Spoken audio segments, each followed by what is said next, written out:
कोल्हापुरात नेहमी काहीतरी हटकं पाहायला मिळतं। दरवर्षी गणेशोत्सव देखील मोठ्या थाटामाटात आणि रांगड्या शैलीत साजरा केला जातो।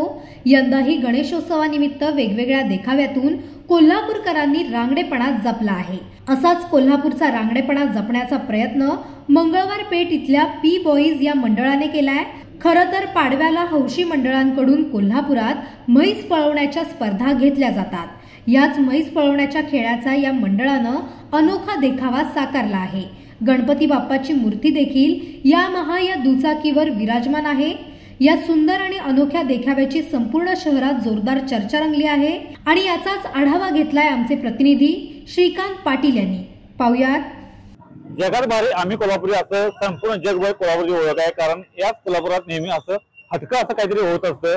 आणि आता गणेशोत्सवाच्या पार्श्वभूमीवर देखील कोल्हापुरात असे अनोखे देखावे जे आहेत ते साकारण्यात आलेले आहेत। माझ्या मागे बघू शकता हा देखावा एका मंडळानं साकारलेला आहे। कोल्हापुरातील पी बॉईज या मंडळानं हा देखावा साकारलेला आहे। खरं तर हौशी कलाकारांच्याकडून म्हैस पळवण्याची स्पर्धा पाडव्याच्या निमित्तानं भरवण्यात कोल्हापुरात देखील अशा स्पर्धा भरवण्यात येतात आणि याच अनुषंगाने या देखावा साकारण्यात आलेला आहे। यामा गाडीवर गणरायाची मूर्ती जी आहे ती विराजमान केलेली आहे आणि त्याच्या बाजूला म्हैस पळवण्याची स्पर्धा आहे। अशा प्रकारे हा देखावा जे आहे तो आपल्याला या सगळ्या दृश्याच्या माध्यमातून आपल्याला पाहायला मिळतो। हा देखाव्याबाबत बोलण्यासाठी मंडळाचे कार्यकर्ते आहेत, काय सांगतील? अशा प्रकारे देखावा कशा माध्यमातून बनवला, नेमकी काय थीम आहे? आपण कोल्हापूरला असं समजू शकतो की कोल्हापूर हा खूप रांगडेपणाचा एक हे आहे, जिल्हा आहे। त्यामध्ये आपण बघू शकता की कोल्हापूरचा फुटबॉल म्हणा, कोल्हापूरची कुस्ती म्हणा, तसेच आपलं तुम्ही बघू शकता की म्हशीची शर्यत हे दरवर्षी प्रमाणे कोल्हापुरात साकारला जाते। ही जी शर्यत दरवर्षी गुढीपाडवा म्हणा किंवा दिवाळीचा पाडवा म्हणा यावेळी ते मोस्टली केले जातात। आता ते फक्त हा देखावा करायचं कारण म्हणजे काय की हा खेळ मोस्टली लोकांपर्यंत माहीत नाही आहे। पश्चिम महाराष्ट्रात जसं बघितलं की कोल्हापूर म्हणा, सांगली, मिरज, कर्नाटक बाजूला हा खेळ खूप प्रमाणात खेळला जातो।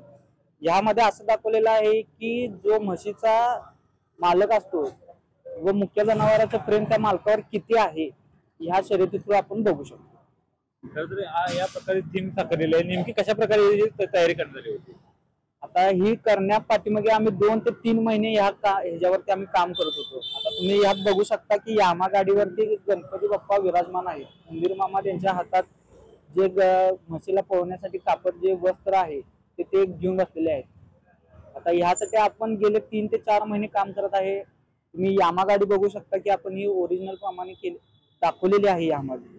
ह्या पाठीमागचं म्हणजे साकारण्याचं कारण खूप असं आहे की आमचे जे कुंभार आहेत रोहित सूर्यवंशी यांनी आम्हाला खूप सपोर्ट केला आहे।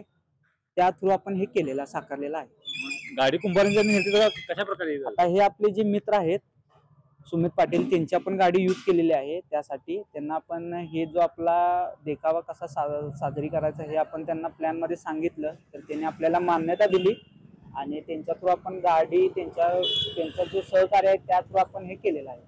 गाडी मूर्ती कशी अरेंज केली? काय गाडीची मूर्तीसाठी आपण काय केलं, पहिले 2 महिने कुंभारांकडे ही मूर्ती आपण गाडी देऊन ठेवली पहिला। त्यानंतर त्यांनी त्याची पोझिशन बघितली। महत्वाची उंदीर मामाची जी पोझिशन आहे ती त्यांनी हात वगैरे व्यवस्थित करून ते सगळे साकार केली। त्यानंतर आम्हाला बोलून त्यांनी बघितलं की तुम्ही पहिला पोझिशन चेक करा, त्या थ्रू आपण एक साकार केलेला आहे। धन्यवाद। तर आपण बघितलं की या कार्यकर्त्यांनी या सगळ्या देखाव्याची आपल्याला माहिती दिली आहे। खरं तर कोल्हापुरात नेहमी हटकं पाहायला मिळतात आणि आता गणेशोत्सवाच्या पार्श्वभूमीवर देखील म्हैस पळवण्याच्या स्पर्धेचा देखावा करून कार्यकर्त्यांनी एक अनोखा संदेश देण्याचा प्रयत्न केलेला आहे। श्रीकांत पाटील, नवराष्ट्र, कोल्हापूर।